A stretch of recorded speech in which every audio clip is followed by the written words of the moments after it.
waxaan jeclahay inaan dadka qaarkii weydiiyo siday u arkaan bishan Ramadaan oo 18 saacadood uu noqon doono soonku halka 6 saacadood oo kaliya ay ahaan doonto inta la afuran yahay aragtida noocaas ay dadku kala duwan yihiin siday u arkaan inkastoo dad badanna ay ka baxeen dalkan Ingiriiska oo ay tagaan meelo kale oo ka duwan saacadaha sida Afrika oo kale waxaan jeclahay qofka ugu horeeyo aan la kulmay haalastana Soomaalida degan kamid ah sidaad u aragtaa Ramadaanka bishan bilaabanaysa aan ku jirno hadda qofkii muslim waxaan leeyahay inuu 18 wax ka qaato ayaa u ajir badan waan ku guuleysanaynaa insha Allah shakhsi ahaan adiga dareenkaas ma kugu jiraa in saacadaha badan la tago meel kale oo ka duwan halkan oo Afrika oo kale ama Soomaaliya oo kale ama wadamada Carabta oo kale la tago lagu soomo oo halkan laga tago fikirkaas adigu maxaa ka aaminsan aniga ma qabo waxa fiican 18 saac waa ajir badan sanaad ah qofkii ilaahay u kasoo nasiib la ayaa 18 saac hada kale ayaa waa ka aniga aad ma sidoo sidoo kale waxaan nasiib wanaag kula kulmay xaafadda Haalesden meeshii aan dadka Soomaalida ku wareysanay mid ka mid ah dadkii dhalinyarada aan isku naqiina wadankii oo isla markaan dugsi sare aan isla dhigan jirnay Janar Daawud nasiib wanaag xaaji wuxuu ka mid ahaa ardaydii iskuulka la dhiganaysay wax jeclaan isaga laftirkiisa wax ka weydiiyo bisha Ramadaan oo saacaduhu ay dheer yihiin sidoo arko xaaji dad badan baa ka tagay halkan waxaana ay door bidan inay tagaan meelo saacaduhu ay ka yar duwan yihiin halkan sida Afrika oo kale wadankii oo kale ama meelo Carbeed ama Sacuudi Arabiya oo kale inay tagaan oo ay saacadaha ka yar dhibka badan halkan ka tagaan sidee adiga ahaan ay kula tahay Cabdirasaaq marka hore ku salaamay adiga iyo bahda Somali National TV waxaan aad ugu faraxsanahay inaad wareysi naga qaado iyadoo lagu jiro xilligii bishii Ramadaan waana bishii barakeysneed quraanku maaragtay soo degay marka alxamdulillah waxaan ku faraxsanahay maanta Cabdirasaaq oo ah ardadii aan isla dhameynay dugsiga sare xilligii birsamaadkii ilaa maaragtay 9kii marka Cabdirasaaq markuu ugu horeyso waxaan ku leeyahay waxaan u arkaa bisha barakeysan in ay tahay bil khayr badan haddana aan soo meeyno waqti aad u fara badan dadka qaarkii way bixin waa runta wixii aadeen Afrika qaar maaragtay wadamadaas kale aadeen oo soo wadankan waa waqti zaid ah 18 saacadood laakiin anna waxaan aragnaa inay tahay mid ajir badan oo qofka bini'aadamka dambigiisa Ilaahay ku dhaafayo haddii adiga aad soonto waqti badan waxay noqonaysaa in aad ajir ka helaysid bishan ramadaanka oo hadda loo diyaar garoobayo oo bil barkeysana waxay ku soo hagaagtay xilli xoogaa maalintu dheer tahay habeenkeena yar tahay taas macnaheeduna waxa weeyaan runtii waa khayr iyo barako ilaahay ummadda la doonay waxa weeyaan dadkii hore salafkeenii maalmaha kulul bay jeclaayeen iyo maalmaha dheeriyo yay jeclaayeen waxaa loo jeclaa ajirka la walaabaya marka dadka xoogga leh ee kartida leh ee soomi kara saasa u fiican intii maalmo qabow soomi lahaayeen dadka kale oo ama xanuunsanaya ama dadka waayeelka ama dadka soomi karin ee noocaasana shareecadeena waa shareecad ilaahay subxaana wa taala inoo sahlay diinta sahlay yuriidu allahu bikum alyusra walaa yuriidu bikum alcusra ilaahay fudud bay nala rabo culays nala rabo ma jacala lahu diinu xaraj ilaahay diinta xaraj kama yeelin dhib kama yeelin marka waxaa loo ogolaaday inay iska afuraan oo deedna fidye waxa la yidhaha bixiyaan fidyadu waxa weeyaan waa miskiin la quudiyo maalintii haddii markaa qofka bisho dhan uu wada soomi kari waayana 30 miskiin buu quudinaya waxaana u bannaan hal mar inay 30 miskiin isugu yeelaan oo hal cunto u sameeyaan oo dhergiyaan marka halkaas kafaar gudka ka baxaya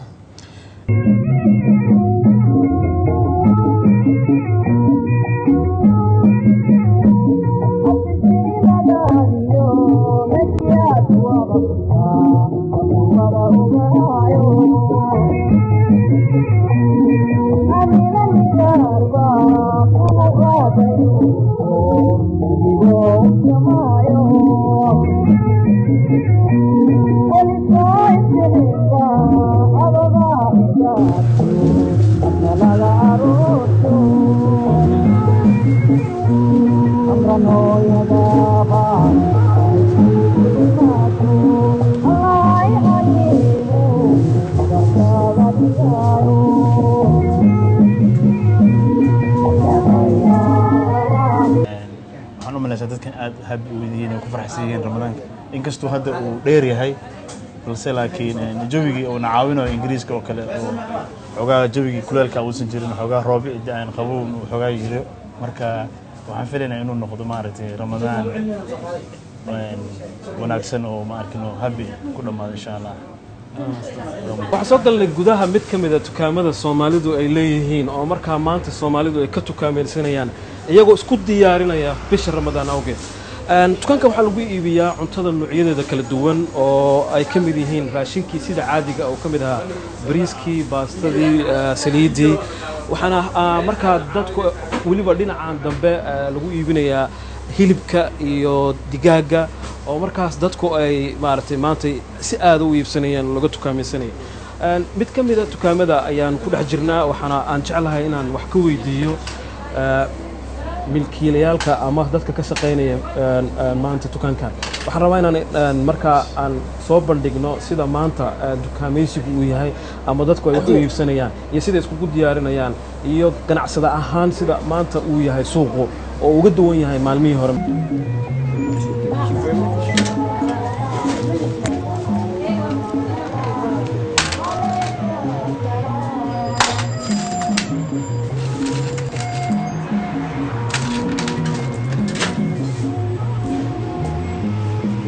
ganacsigu waa sidee dukaanku maadaama uu ka mid yahay uu ku yaalo wadada weyn ee Haza dadka Soomaalidu maanta sidee bay u adeeganayaan xitaa xagga kale waa sidee ganacsi ahaan gudaha marka loo eego السلام عليكم ورحمة الله وبركاته ساعته أنا حسنتها والله سوق حارسدان بيزنس كعادة ونكسيها ما أنت لو بكدو أنت هاي معلمية هراء سويته عادتك سومالي ده وقتها وحالس كده يارينا يا بشر رمضان قالوا فيلا إنا بريته marka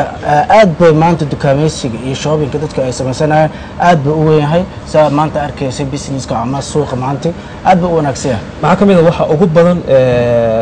la iibsanayo maanta oo dumarku maadaama iyagu ay adeegayaan maanta wallahi Soomaalidu dadka inta badan waxa ay aad marka Ramadaan la gaaro waxay jecel yihiin oo aad ka garan kartaa sambuuski burki marka waxyaalaha sambuuska laga sameeyo sida hilibka shiishiidka burka ayaa u badan maanta iyo hilibka noocyadiisa kala duwan chickenka steega hilibka waaweyn oo neefkii oo dhan ah bay dadku aad u gadanayaan maanta aad ma saddex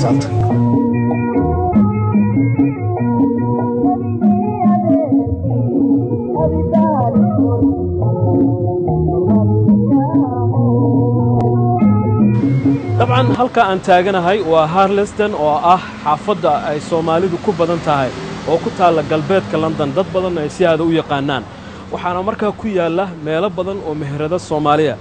oo ganacsi ay ka mid yihiin xagga qudaarta cuntada sidoo kale taleefanada internetka iyo meelo kala gedisan xag sportiga lagu daawado qaxwaha laga cabo Soomaalida halkan ay aad ugu badan tahay ay soo badanaysay sanadihii ugu dambeeyay waxaana ka mid ah dadka degan dadka caruurta leh oo qoysaska ah ayaa aad ugu badan halkan waxaana lagu tilmaamaa sanadihii ugu dambeeyay degmadan ama xaafadan Harlesden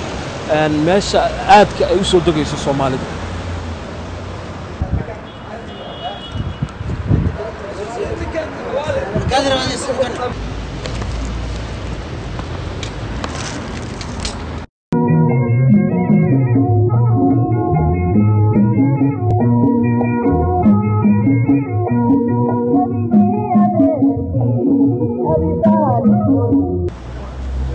sidoo kale waxaan la kulmay mid ka mid ah milkiilayaalka ku leh ganacsiga xaafadan Harlesden wadadan weyn aynu ka hadalnay Soomaalidu ay ku badan tahay waxa aan jeclahay marka hore inaan ku weydiiyo sida uu ganacsigu ku yahay waagi hore iyo hadda maadaama Soomaalidu soo bedelatay maxaa isbedelay meheraduhu sida ay u shaqeynayaan oo kale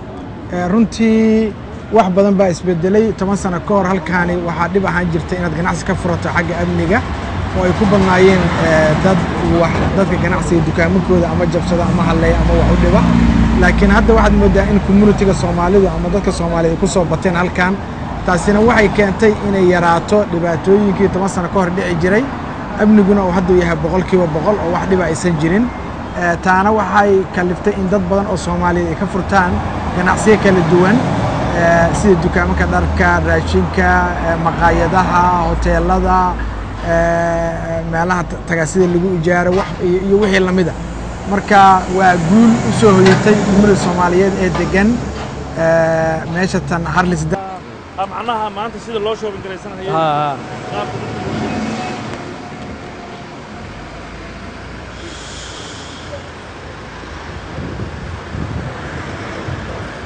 dadku halkan degan waa ay fara badan yihiin odayaal qoysas ganacsato iyo dhalinyarada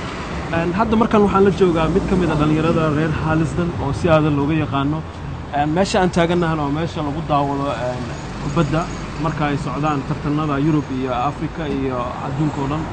si aad loo jecel yahay footballka Harlesden Soomaalidu waa ku yareed waagi hore ka dhalinyaro ahaan tirada iyo qiyaasta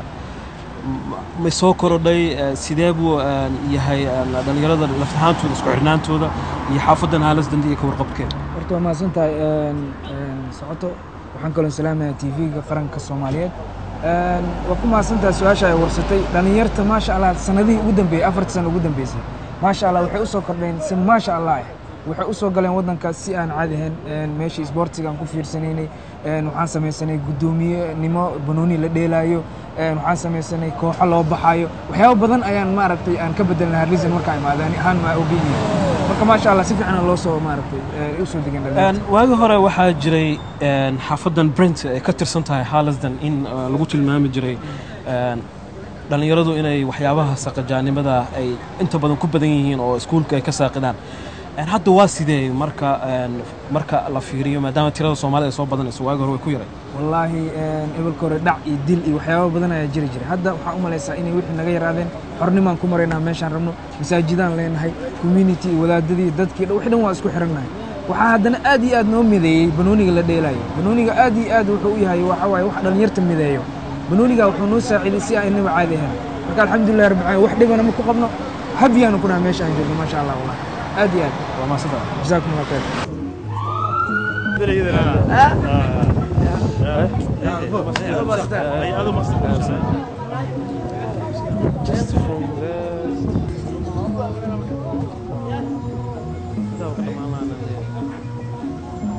dukaankan hadda aan galayo waxaa hore loo oran jiray Wardhigle laakiin hadda waxaa loo bedelay Som Gate oo Somali Gate ah oo marka af Soomaali loo turjumana ah albaabkii soomaalida laga gelayay waxaa lagu iibiyaa cuntada noocyadeeda kala duwan raashinka bariiska iyo baastada burka sokorta saliidda wixii la halmaala sidoo kale noocyada hilibka digaaga hilibka jarjaran hilibka suuqaarka iyo hilibka waaweyn soomaalidu maanta aad ayay kaga dukaamaysanaysaa iyadoo isku diyaarinaysa bisha ramadaan awgeed waxaana ay ka mid tahay dukaankan halka uu ku yaallo xaafadda Harlesden oo ah meesha soomaalida ugu badan ay ku nooshahay galbeedka London waxaana ay soomaalidu ku soo bateen sanadihii ugu dambeeyay waxaan jeclahay inaan galo gudaha dukaanka oo wax badan ka soo eego sida dadku ay uga dukaamaysanayaan klo out markaas zimaw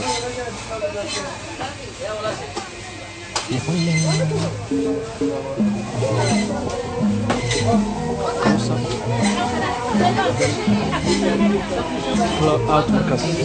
zimaw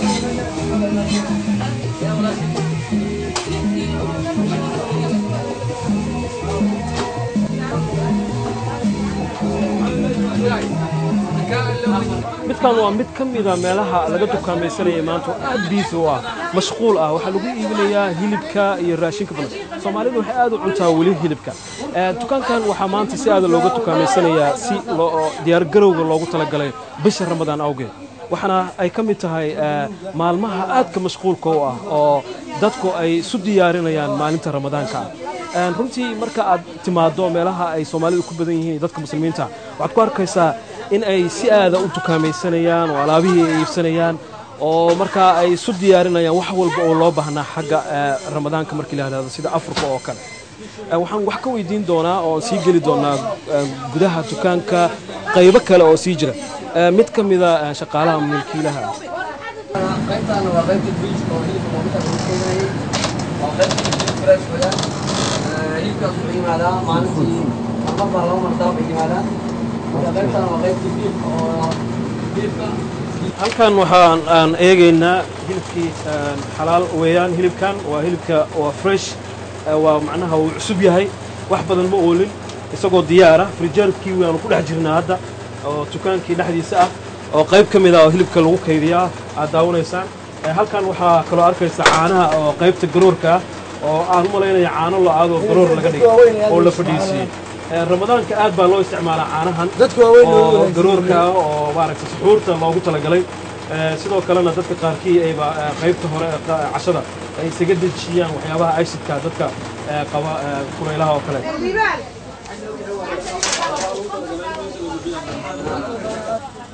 markan waxaan jeclahay inaan wax ka weydiiyo sida maanta uu yahay ganacsiga milkiilaha dukaanka aan dhex joogno aad ka mashquulka u ah Soomaalidu ay ka adeeganayaan iyagoo isku diyaarinaya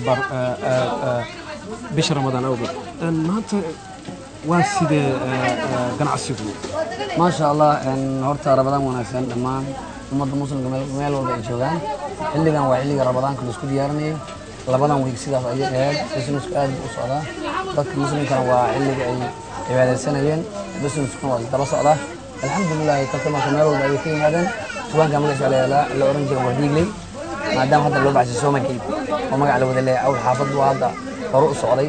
maadaama oo dadku wada leeyahay raaskamboon ila raasir Somegate waan aragnay horena waa loo oran jiray Wardigley hadda keenay in magaca laga bedelo awal xaafad ku koobnaa hadda hore u dalaacay macna raaskamboon ila raasir dadkii مع الأجانب أصله مركز على الصومالي والبابكي صومالي معناه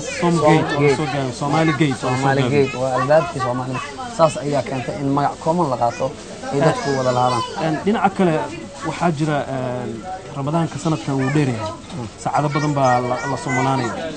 dad badan baa la sheegay in ay ka baxaan wadankooda tageen Afrika iyo meelaha Carabaha ee saacaduhu ay ka duwan yihiin taas wax ma ku keentay الحمد لله horta hore xilligan soonku wuxuu gaarayaa ilaa 14 saacadood inkastoo Afrika ay dadku Soomaaliya nabad noqoto dadku hol dheewaadaan amba aan ka soo noqday 2 wiil dadkuna ay xiiseeyaan inay badda iyo dhulkii aadaan wax dhib oo noogsanay male dadku waa balin qaar baa baxay qaar baa haray الحمد لله هذا ما استطعت ثانك يو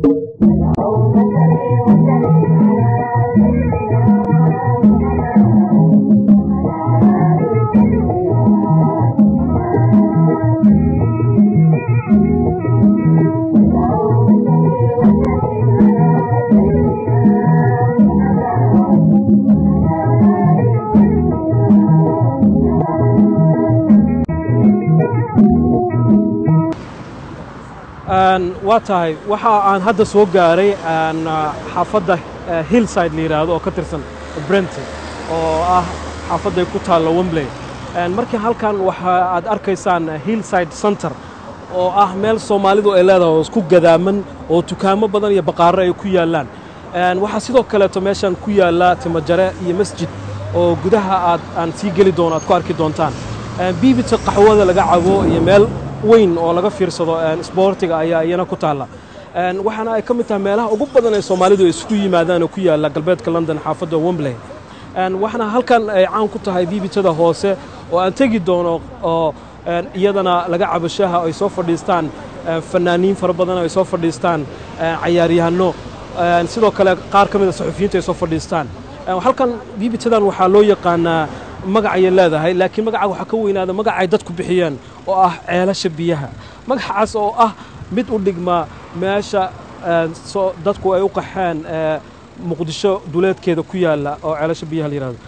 waxa habeen dhaweeyta halka fadhiyay Cabdi Bila Cabdi markii uu garoonka soo degay saacado kadib halkan ayuu dhalinyarada sportiga la soo fadhiistay waxaan jeclahay inaan gudaha galo oo soo ogaado sida uu dhisan tahay qaabka uu shaqeynayso baqaarada ku yaala iyo masaajidkii dukaamada qaar ka mid ah inaan soo weydiiyo sida ay Ramadaanka u soo dhaweynayaan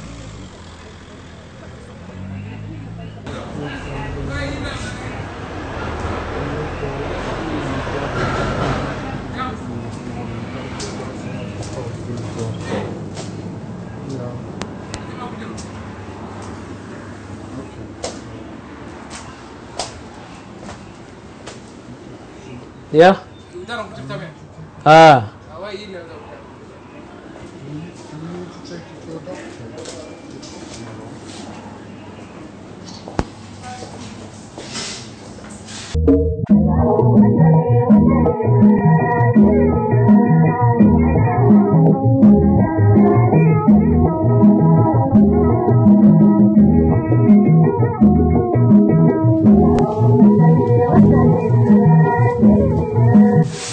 maxaa xiriiraysa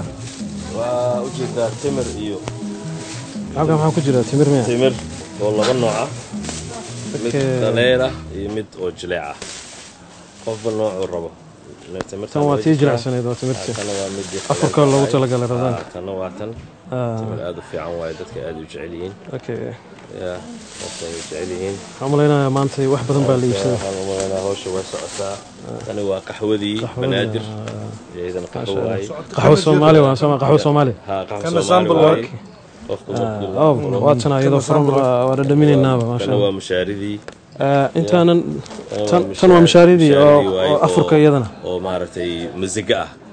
musiga waaye oo xulbadiya ku jirto oo waxa ku jiro xabasooda ku sii dhex jirto marka ma sha Allah صورتنا وهي ساملنا صورت لو تلقى صورت لو عنا باستدي ما شاء الله ما شاء الله waxaad moodaa in aanay waxba ka maqanayn wax kasta oo loogu talagalay bisha barakadaysan ee Ramadaan kana waa qamadigi baa leeyahay oo isna suxuur noqon kara oo qofkii maaragtay shurbadana ka dhigan kara waana Soomaaliya lagu soo sameeyay filaya Sacuudi Arabi laakiin Soomaali baa iskale banaadir ayaa ku qoran iyada kambanigaas sameeyay ma sha Allah dalkan Ingiriiska wax walba laga helaa dabcan waxaan u maleynayaa inay taalo iyadana macsaradii taalo iyadoo litra iyadoo 2 litra iyo iyadoo nus litra saddex nooc laakiin hadda waqtigeedana hadda xaadirka macsarada xoogaa way yaraanaysaa socodkeedii sababtoo ah Ramadaanka macsarada looma dhawaado waxaad moodaa in halkan meelaha dukaamada Soomaalidu ay leeyihiin aanay ka maqnayn cunto Soomaaligii wax walba oo loogu talagalay xagga afurka marka loo eego iyo waliba suxuurta dabcan sida arkaysaan kama maqna saliidii macsarada kama maqna mushaaridii oo Soomaaliya dad Soomaaliya sameeyay qaarkood Soomaaliya soo sameeyay warshado oo Soomaalida leedahay sameeyay wadankan waa la keenay timirta ayaa ah waxa ugu badan ee maanta la iibsanayo oo iyadoo la isku diyaarinayo bisha barakaysan Ramadaan Ingiriiska waxyaabaha cajiibka uu ku leeyahay Yurubta uga duwan yahay waxa kamid ah cuntooyinkii Soomaaliya oo Soomaaliya laga keenay oo Soomaalidu ay sameysay ayaa arkaysa halkan waxa ku jira waa couscous aan maleynaya kan baasto waa miya cabitaanadii noocyadiisa kala duwanaa waa kuwana qasay waaye asna bisha barakaysan loogu talagalay qasay asagoo camba jiro asagoo qara jiro asagoo liin baa jiro asagoo guava jiro indomigaas jiro caruurta cabaan macsarada intee taala halkan macsarada jaranjarada halkan oo arkaysaan wax walba waa wax kasta Soomaali baa sameysay waxaan u maleynayaa inay tahay tani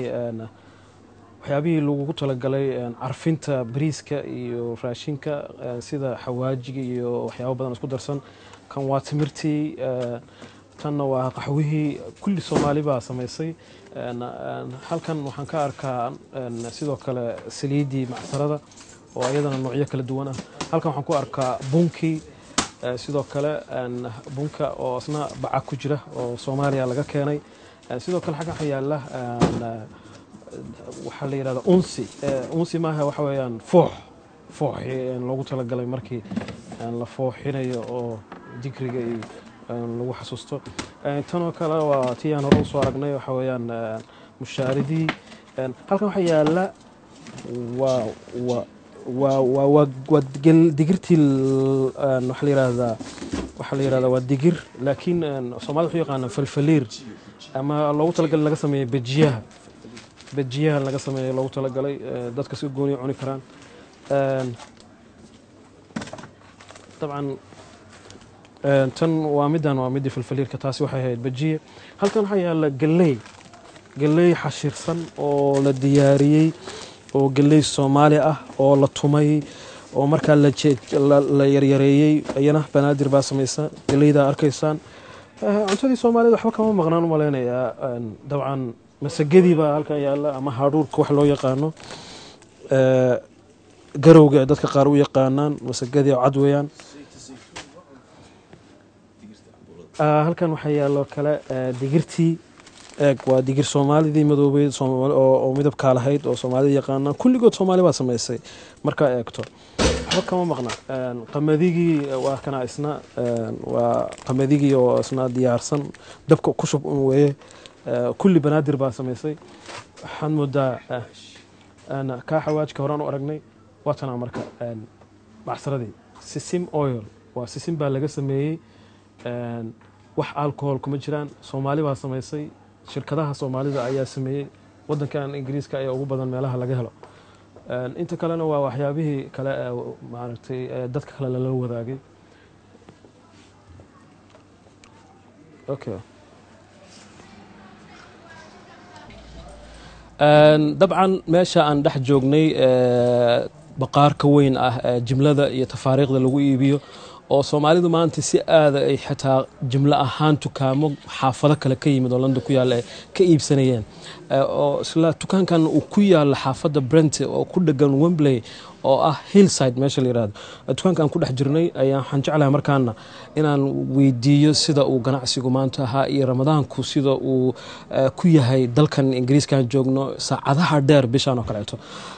hadda jirta waxaan marka aan jeclahay inaan la kulmo wax ka weydiiyo milkiilaha baqaarkan Bowa Bros la yiraahdo Bowa ku soo dhawow dabcan dadku waxay kugu yaqaanaan xagga sportiga ganacsigana waad ku jirtaa bal maanta sideeba ay ahayd sida dadku ay wax u iibsanayeen iyo sida loo soo dhaweynayay Ramadaanka bismillaahir rahmaanir rahiim waa runta dadka aad bay u farbadnaayeen maanta xataa guriga anoo jiifa la soo toosiyay 9 subaxnimo oo la soo bax waa lagu taagan yahay dad badan ku taagan meesha marka imid waxaan arkay ayadoo dhowr qof taagan yihiin ay rabaan inay qaataan sokortii bariiskii baastadii timirtii qaxwihii macnaa qof kasta wuxuu qaatay wax ku filan oo ay ku tala galeen at least maalmaha hore Ramadaanka inay u isticmaalaan dhanka kale waxa jira su'aalan dadku dhan wada weydiinayo waxa kamid ah waqtiga sanadkan aan moodo inuu ka duwan yahay oo qorraxdu aysan dhacaynin ilaa 9 habeenimo oo 3 saac habeenimo xagga kale afka Soomaaliga ama 9 habeenimo inta la afuran yahay ay sida qiyaas ahaan ay tahay 6 saacadood inta la sooman yahay ay 18 saacadood tahay taa sidee u aragtaa dad badan baa la sheegay inay wadanka ka tageen oo meelo kala tageen oo Afrika iyo Asia saacadahaas tirada badan walwal badan baa dadku qabaan macnaha wallahi run ahaantii ummadda Soomaaliyeed dhamaantood ma wada dhoofin dad yar waaye qaar xajka u baxay qaar wadankii aaday dad badan baa wadankii maanta ku sii cararay runtii sida maqlay ilaa 1 milyan baa ku sii laabtay umaha ujeedada ugu carreen waqtiga waaba ajir dheeraad waay moor aad sanadka dhan aad ka soomaysa hal bilood mar hadaa heshay hal maalin iyo baro dheeraad macnaa ajir dheeraad mar hadaad badiso qur-aanka ilaahay aad badiso dikriga ilaahay aad badiso macnaha marna aad dukato marna aad dikrika aad badiso marna aad maaragtay shaqaysato waa wax fiican waqtina waad helaysaa xataa guryaha dadka jooga hooyooyinka iyo caruurta fursad waxay helayaan iskuulka markay ilmaha ka keenaan awal maalmihii hore waxay ahaan jireen sanooyin ka hor afartii barkaa la afuri jiray ilmihii iskuulka laga keenay iyo afurkii saarnaa laakiin maanta waxay helayaan waqti fiican ay ku afuraan ilmihii cunto ku siiyaan afurkooda ku diyaarsadaan marka alxamdulilah rabbil caalamiin waa sanadkan keliyaan u malaynaa sanadka dambe way gudbeynaa insha allah wax dhibaato male waxaan rajaynayaa in ilaahay khayr ka dhigo oo ummadda ay adkaystaan intaas yar saacado ajarkoodiina maarkin oo ay badiyaan aad mahadsan tahay adaa mudan nasiib wanaag halkan waxaan kula kulmay isla baqaarka mid ka mid a ciyaartooyda Soomaaliyeed oo dalka Canada degan isla markaana dadka qaban qaabiya isboortiga Soomaaliya ee dalka Canada Somali Week loo yaqaano Cabdirabbi Saalax wuxuu halkan u yimid sidoo kale inuu ka qayb galo isboortiga Soomaalida ee dalka Ingiriiska jira gaar ahaan magaalada London Cabdi horta ku soo dhawow TV qaranka Soomaaliyeed fursad baynu tahay inaan kula kulanno adigu ma halkaan ku soomaysaa marka hore mise waad laabanaysaa Canada sigaysaa anigu halkaan ku sooma every year halkaan imaada hooyadeeda halka degan familkeyga degan marka hore waxaan leeyahay assalaamu calaykum telefishinka Soomaaliyeed aad iyo aad ay u mahadsan yihiin sida sharafta la igu soo dhaweeyeen barnaamijkan bisha Ramadaan barakeysan adigana aad aan kaaga mahadcelinayaa wadankan hadda saacaduhu kala duwan yihiin adduunyada wadankan hadda waxa badan saacadaha la soonaan doono Canada ma dhacdaa saacadaha noocaas oo kala ah Canada way dhacdaa maadaama annagana aan summer time ku jirno waa longer time but I think intaynay kisto yar ay ka badan tahay saacadaha oo malayna xaq inay 16 saac tahay sanadkan laakiin waa ajar batay macnaa mararka qaarkood ma la afuraa Canada ilaa 9 habeenimo 10 ma gaara afurka waa gaaraha waxa xasuustaa long time ago maraan Sweden joogay the land of midnight sun waxa la jiray qorraxdu waxay dhacdaa midnight xaqana ku adkaa hadda dadka xaq joogay waa ku si adagtaa umalan ama Finland dadka dheeridaas jira marka it's good aniga aad baan uga helaa I feel inaan Soomaaliya Afrika ka dhawaay meeshan marka joogtid iyo dadka muslimiintu aad u badan hal meel lagu wada dukanayo especially Edmonton meeshan joogo masaajidka weyn Edmonton marka aad baan uga helaa Ramadaankiina halkan ku soo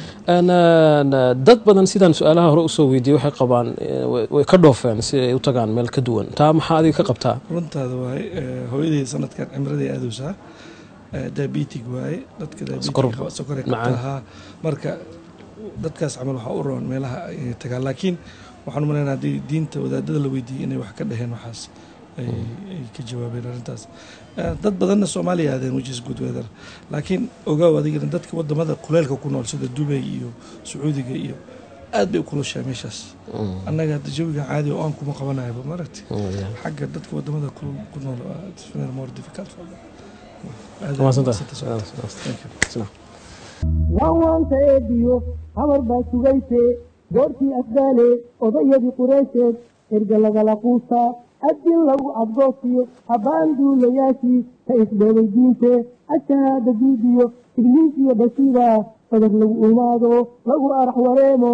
ajariya shahaada sirta loo afayso waa bari areerya cusub layska helayo eediyo gantaalba lagu wada idlaado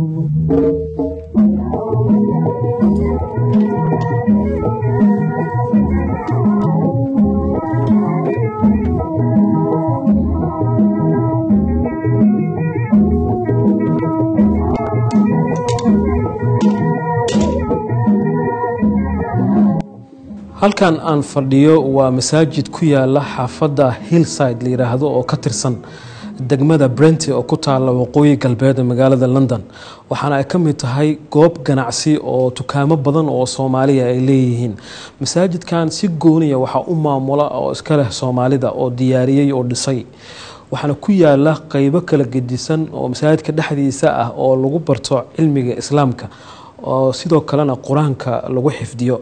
caruurta ayaa ka mid ah dadka wax la baro iyo dadka waaweyn haweenka ayaa iyaguna ah kuwa ugu badan ee lagu baro quraanka iyo diinta islaamka tafsiir ayaa ka jira masaajidkan waxaana uu ka mid yahay masaajidada Soomaalidu ay leedahay ee la diyaariyay oo aan qarash ka badan uusan ku bixin inkastoo masaajidkan markii la furayay loogu talagalay ganacsigan qayb ka mid ah inuu yahay oo loogu talagalay dadka ganacsadaha iyo dadka macaamiisha inay ku tukadaan haddana hadda uu ka weyn yahay waxaana u egyahay meel waxtar weyn u yeelatay xagga marka loo eego diinta islaamka ku tukashada salaada lagu guto iyo cilmiga islaamka ee lagu faafiyo xaafadda oo dhan baa ku tukata ma ahan soomaalida oo keliya muslimiin badan oo xaafadda degan laftirkooda wuxuu u yahay meel ay ku tukadaan salaada jimcaha ayaa isna lagu bilaabay oo lagu tukadaa waana meel soomaalidu ay isugu yimaadaan dhismahan masaajidkan uu ku yaalo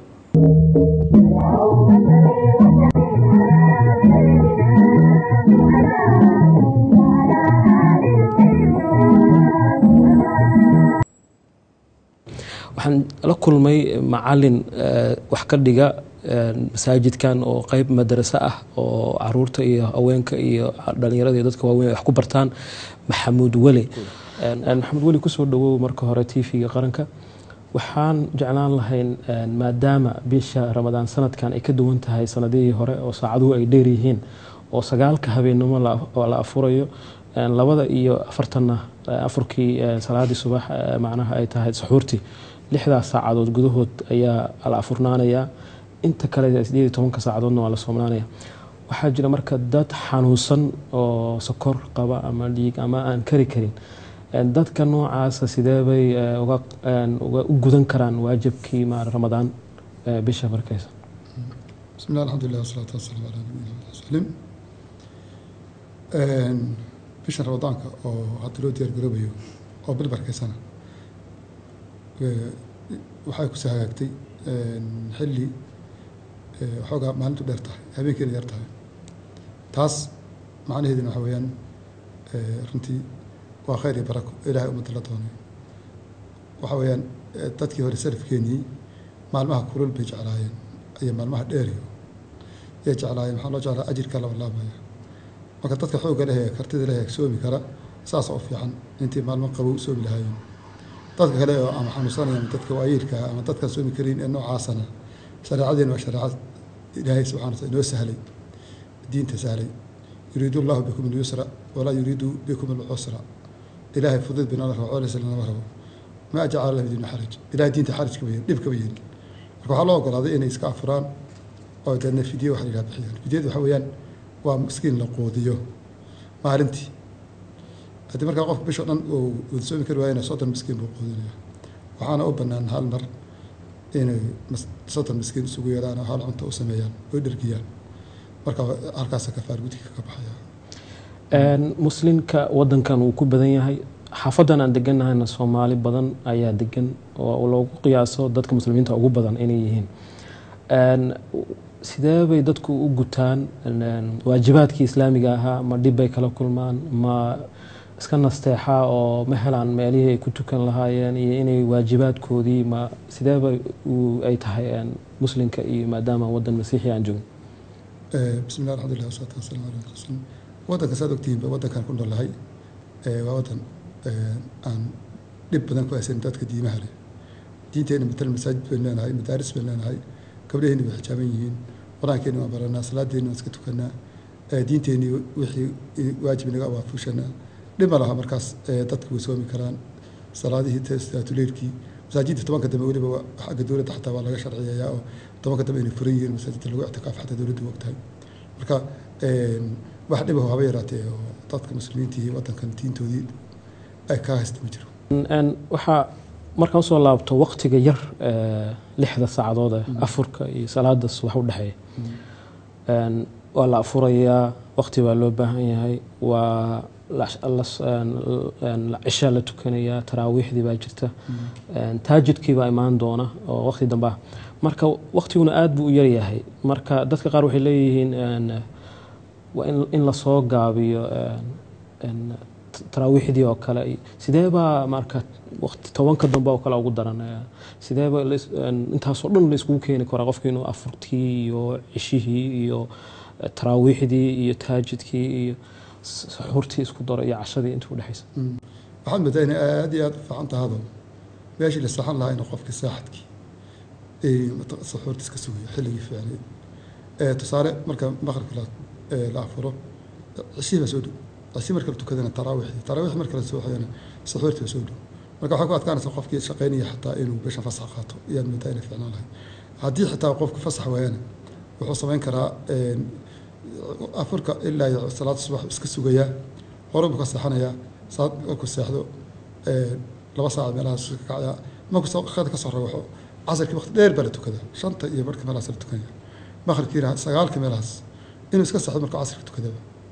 deedna ilaa iyo maqribka iska hurdo oo halka habeenkiisa qaybta ka hurdo kadib markaa soo kaco maqribka hortiisa in yar soo kaco kadib markaa habeenkii inta kale iska soo jeedo subaxiina waxoogaa ka seexdo galabtiina waxoogaa ka seexdo u diyaargarow daraaddeed inuu dadka khayrka barakada inuu soo shaqaysanayo la diyaargaroobo waayo sababta waxaa jirta qofka 2 saacadood hurdo ku filanta markuu qofku safar yahay markuu qofku waxoogaa duruuf ku timaado 2 saac 3 saacadood qofku hurdo ku filanta dhici karta marka bishan oo kale inuu qofku isaasoo kale iska dhigo hurdadii waxoogaa yareeyo oo 3-4 saacadood ugu talagalo inuu seexdaba muslimiinta khayrka barakada inuu kala qayb qaato waxaa jira dad kale oo Soomaali ah muslimiina oo door bida inay meel kale ku soomaan saacadaha dheer awgees oo Afrika ama Asia tagay ma dambi baa uga imaanaya qofkii sidaa yeelo meel kale inuu halkan maadaama waqtigu aad u dheer yahay saacaduhu ay kala duwan yihiin inuu meel kale tago ma dhibaato xagga diinta ka imaanaysa qofkii ka cararow maalmo dheer inuu maalin dheer ka cararow qofkaas waa qof laga fiican yahay khayrkana ma jecla laakiin waa u bannaan tahay nebigu sal ll slam wuxuu noo sheegay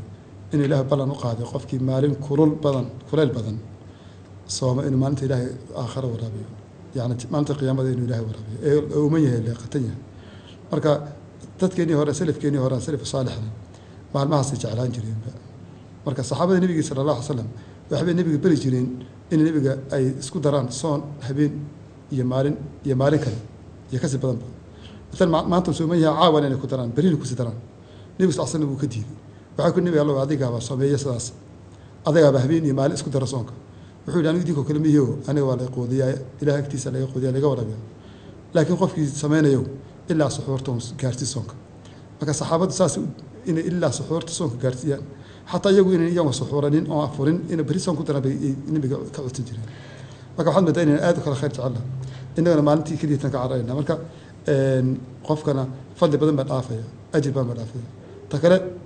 hadduu winterkii soomi jiray maalmo yar soomi jiray haddana maalmaha samarkana ka cararo halka waxaa imanaysaa soomkiisii markasta inuu naaqus yahay laakiin dadkii winterka ku soomay ee samar ku soomay average markii isku celiyo 12 saacadood bas ku soo noqonaysa tan 6 saacadood ee ka maqnaa winterka iyo xaggan hadda imanaysa markuu soomo marka intaas soo samar soomo intaas soo winter markuu soomo isla kaanayaan sida inagoo Afrika laba Soomaaliya kale ay 12 saacadood soo jirnay mid bay noqonayaan wasku celis laakiin hadduu winterkii soomo inta kalena ka cararo stiil waxaad moodaa u taqaanaa khayr intaas soo saacadood isaga ka maqnaanayso oo muslimiinta kala soomeen oo wadamada kale laakiin hadda saacadahan waa u banaanta waxaan habban kulli hadduu cararayo inuu dhulka barakaysan inuu cararo هذا ما سنتهي هذا ما جزاك الله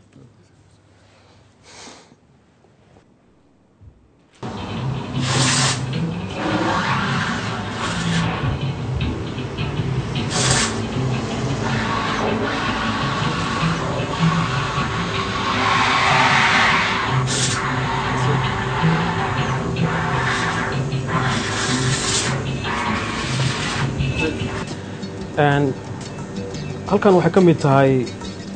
suuqa amaba goobta hillside loo yaqaano oo ku taala Stonebridge oo ku dhow Wembley waa meeshii gudaha aan soo galnay oo masaajidka soo arkayseen oo meeshii kale ganacsiga kale uu ku yaala soo arkayseen qaybtan aan soo galno oo ah Bibito waxa loo yaqaano ama meel qaxwaha laga caawiyo shaha oo dhalinyaro badan ay soo fadhiistaan runtii halkan waxa yimaada dadkii hore sportiga ka mid ahaan jiray fanaaniintii waqooyiga London waxa lagu tilmaamaa galbeedka London waxa lagu tilmaamaa Wembley meesha ugu badan ee dadkaasi ay ku badan yihiin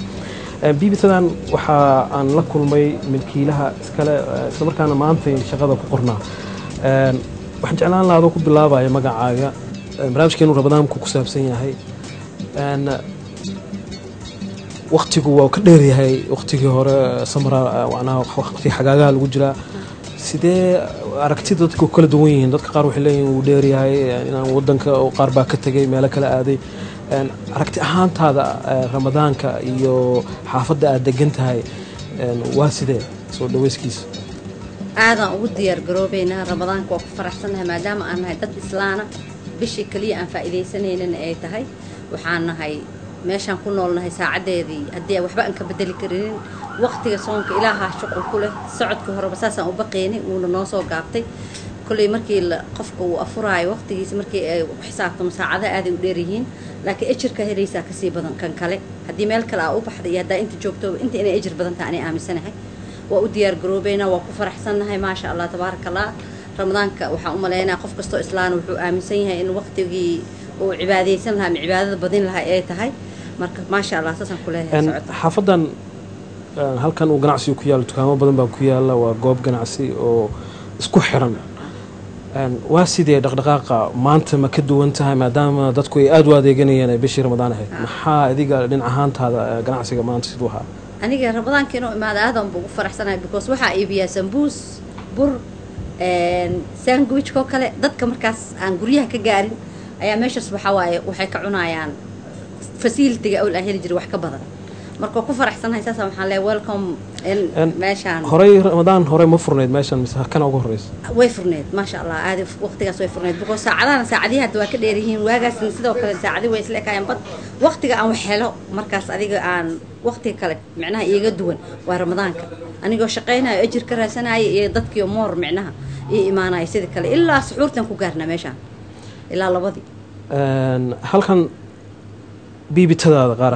ahaan waxaa la ii sheegay in ay dadku u yaqaanaan magac kale oo Soomaaliya meesha dadku ay u qaxaan Muqdisho ceelasha biyaha marka ma magacay leedahay ba masaga magacay dadku u bixiyaan magacaan waxa waaye magac hore waxay lahaan jirtay biibitana fatxa la jiray biibita hadda waxa loo bixiyay magacaan ceelasha biyaha maadaama qof kasta oo ka yimaado wasiir ha ahaado xildhibaan ha ahaado meesha ay ku ballamaan meeshaan tahay waxa loo bixiyay meeshaan ceelasha biyaha waan ku faraxsanahay magacaas waxaa habeen dhaweyto halkan fadhiyay la ii sheegay cabdi bila cabdi oo isna subaxii oo kale kasoo degay isla habeenkiina halkan inuu fadhiyay surprise ay ugu ahayd markii la keenay cabdi bila cabdi oo magac caana leh oo Soomaali magaceeda kor u qaaday waqtigii Soomaaliya micnaha waqti badan la buunbuunin jiray anoo weligay arkin magaciisa maqli jiray markuu intii ugu yimid aad aan ugu farxay sawiraan iskala qaadnay ilaa wuxuu nala joogay noo imaaday galabkii ilaa habeenkii wuxuu nala joogay aan maleynay wax ka sii dambeeyay anagoo aad u faraxsan oo meeshaas waxa aan intaan ku joognay saddex laabkeed dadkii ay soo bateen oo qof walba uu ku faraxsanaa inuu sawir la galo marka waan haysanaa sawiradii waxaan ku dhajin doonaa dhalay intaan soo gelinay meeshaan welcome aan leenahay madaxweynaha hadduu yimaadaan kee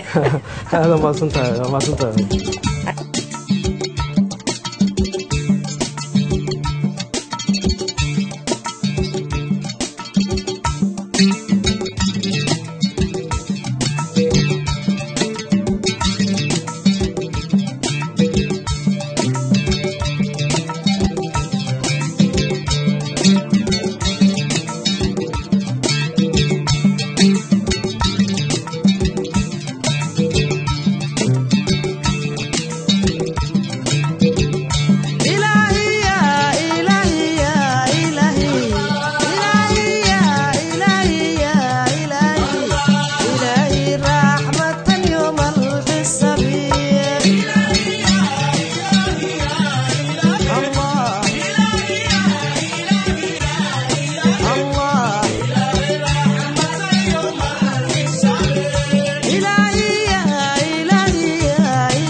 صعبة